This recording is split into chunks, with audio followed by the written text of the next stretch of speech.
Sa kabila ng mga nararanasang pag-ulan sa lungsod ng Kawayan dulot ng habagat, nananatiling maayos ang mga pananim sa Barangay Duminit. Sa pahayag ni Ginoong Sabino Calati, sinabi nito na malaking tulong at tolerable naman ang mga pag-ulan na nararanasan. Dagdag pa nito na nagsimula silang magtanim noong buwan ng Hulyo kung saan hindi nakaranas ng ulan at natuyot ang kanilang mga pananim. Gayunpaman umaasa ang mga magsasaka sa Duminit na hindi na mararanasan ang sunod-sunod na hugupit ng mga bagyo na siyang sumira sa kanilang mga pananim noong nakaraang taon.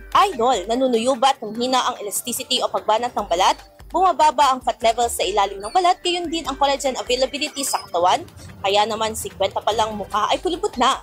Para mapigilan ang mabilis na pagtanda, mag-DTX 500 na. Pinaparami ang cell regulators gaya ng retinols, peptides at growth factors para sa collagen metabolism and production. Sa DTX 500, hindi lang balat mo ang magiging makinis kundi ang selula ng iyong buong katawan. Para maging healthy, mag-DTX 500 palagi.